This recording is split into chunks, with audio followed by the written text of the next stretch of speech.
तर पूजा खेडकरांना मदत करणाऱ्यांवर फौजदारी गुन्हे दाखल करा, आरटीआय कार्यकर्ते विजय कुंभार यांनी ही मागणी केली आहे।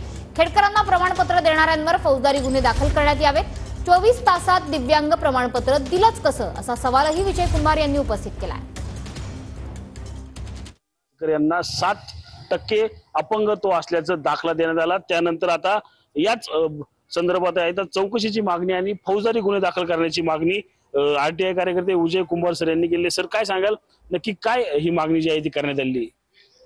पूजा खेडकर यांना पिंपरी चिंचवडच्या यशवंतराव चव्हाण रुग्णालयातून एक अपंगत्वाचा दाखला देण्यात आला, परंतु पूजा खेडकर यांनी त्यामध्ये अनेक गडबडी केलेल्या आहेत।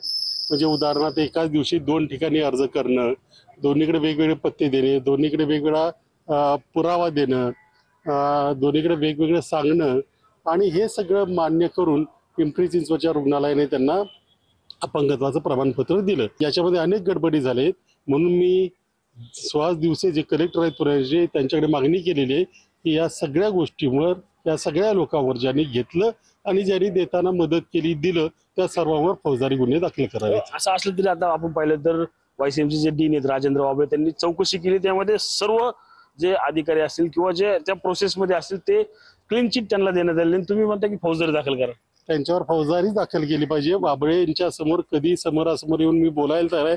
त्यांचे 24 तासात दिलंच कसं? आज कोणीतरी अर्ज करते, त्यांना बोलवलं कधी, काय कधी केलं? तुम्हाला काहीतरी तिथं बसवलं, याचा अर्थ तुमच्यावर अधिकाराबरोबर जबाबदाऱ्या पण आहेत। त्याच्यामुळे असं सर्टिफिकेट देणं हा क्राईम होता आणि तो त्यांनी केलेला आहे। रणजित जाधव, TV9 मराठी, पिंपरी।